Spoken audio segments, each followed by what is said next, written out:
Hello everybody, thank you so much for joining us today for our second in our series of colourstology, focusing on our July colour palette, Coral Blush. So our second in our series is actually funeral design. So today we're going to create a loose cushion. So the cushion is actually symbolic of comfort. So comfort for your loved one's last resting place. The Coral Blush colour palette combined with grey encourages emotional healing. So this tribute would be the perfect design to create for someone who is gentle, nurturing and receptive. Perhaps someone that was really close to your heart. So the flowers that we're using are Lysianthus double Alyssa light pink. So it's got that beautiful fluffy kind of feel to it, that crinkled edge. So perfect for a texture if you want to increase the texture within your design. Then we've got the carnation. This one's Doncel, and again that fluffy kind of texture. The rose that we're using is Sweet Avalanche. Very soft and subtle tones. And then we have one of my favourites, that's Astilbe. This one's Europa.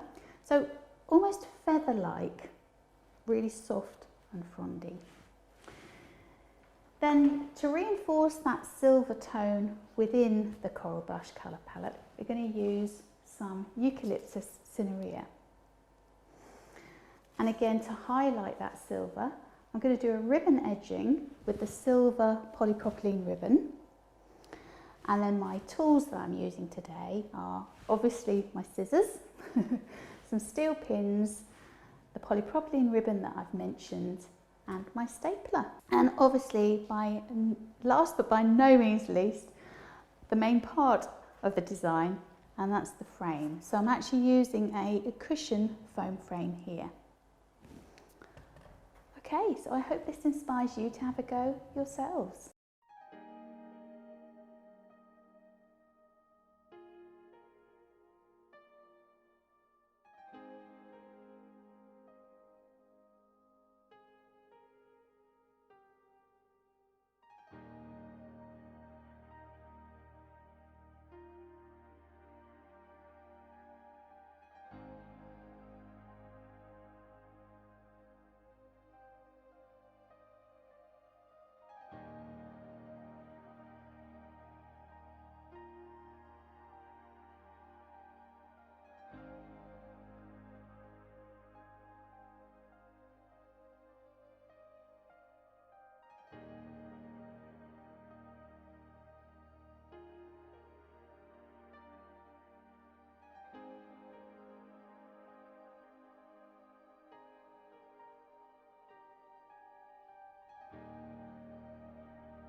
So I hope you've enjoyed my demonstration on how to create a textured cushion.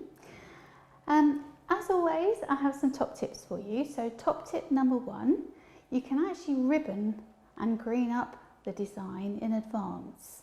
So you could do that 2 or 3 days before you need to complete the design. Second top tip, don't over soak the Oasis or the wet foam frame, because it becomes very fragile and very brittle. And then top tip number 3, you could actually make it in any colour palette that you wanted to, appropriate to that person.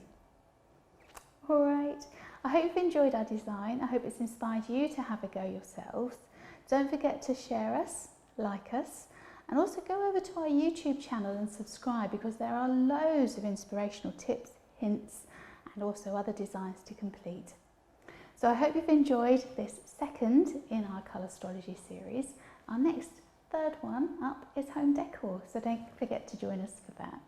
Alright, bye for now.